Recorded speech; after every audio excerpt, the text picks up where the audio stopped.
If you could have any job in the world when you grow up, what would it be? So I don't really think about jobs because that's too hard for me. Honestly, I like to get any job in the world.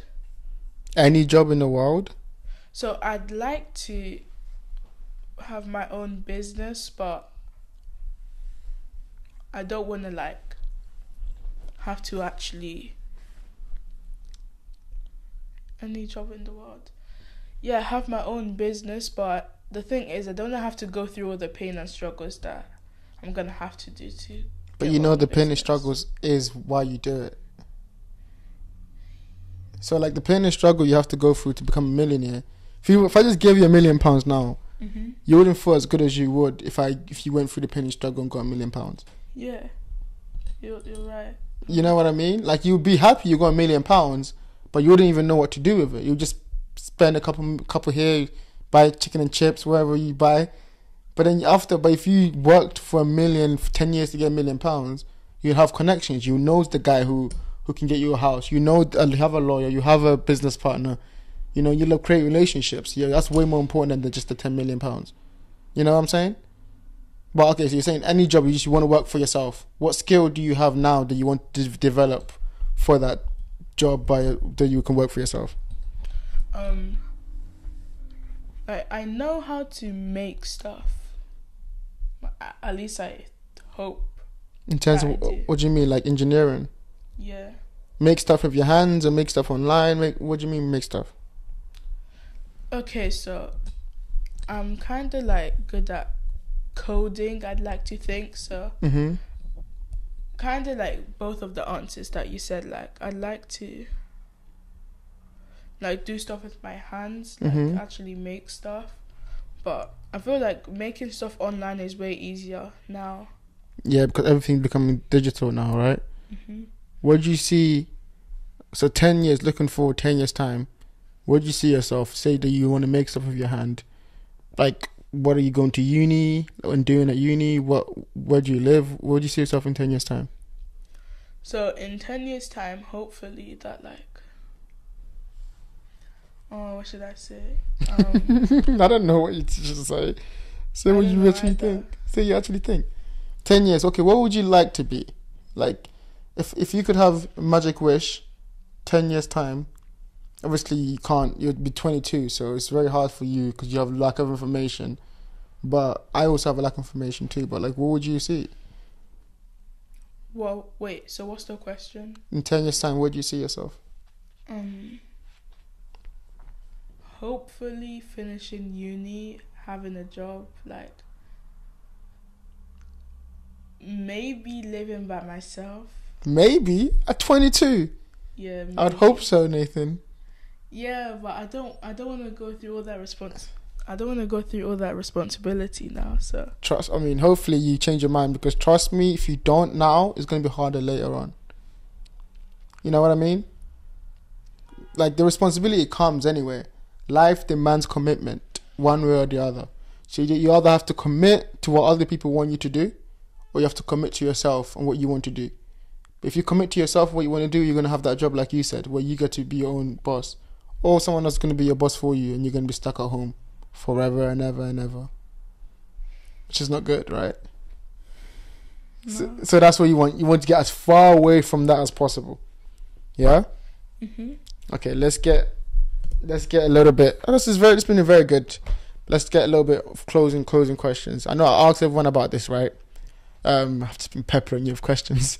What do you think? Do you think about death? Do you think about your mortality? When I only think about death when I'm bored and have nothing else to do. And when I do think about it, I usually think about what happens after death. What do you think happens after death? Because I want to believe that after death you're just reborn and just live again. But I know that's probably not true, so. Why do you think that's not true? Because there's nothing that proves what I'm saying is correct anyway, so why would it be? We don't know. There's nothing that proves. I mean, there's life everywhere. So where would the life come from? If you weren't reborn, how's there more babies being made? How's there more animals being made? How's there more trees? How's there more all of these things? Maybe because there's way more people. Obviously, there's more people that have been born than people who have died. So, do you think so? Yeah, because every person that dies had to have been born at one point, and the people are still alive now. That's very good, Matt. Yeah, go on. That's very good reasoning. Okay, so there's 7 billion more people than dead. So go on. What do you mean? What's your point?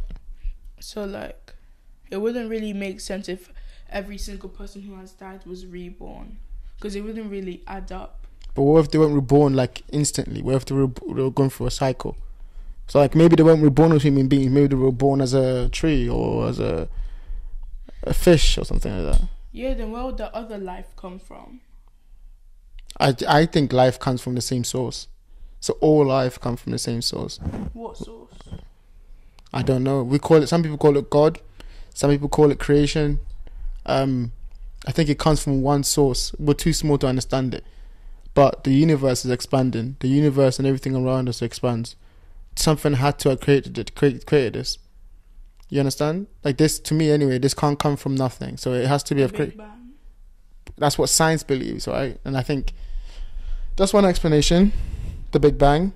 But then also, like, I think it was more orchestrated than that. The Big Bang is just a couple of like things that we get to get creation as steps. Boom, boom, boom, boom, boom, bang. But I think is more of a intentional creation. Something put all of this, because all of it makes too much sense. You know, like how are we talking now, face to face, with consciousnesses in our head, if it was just the Big Bang? You know, that might be like, you know, when you do like a maths equation, right? It goes, you can jot down the paper and understand 1 + 1 = 2, but when you use it in real life, it's different. So the Big Bang might be like the equation on the paper, but when you extrapolate it to real life, it has this where two people now have conversations. You know? Mm-hmm. What do you think is the meaning of life? I think I've answered this question. You have, but it was not on camera before. So I think the meaning of life is to create the meaning of life. Jeez! Look at this 12-year-old. I'll smile all of you guys. Okay, go on. Explain that one still. So like, when like creation begins, you have to learn how to. Okay, let me think of a better way to phrase this. So when you're born, mm-hmm.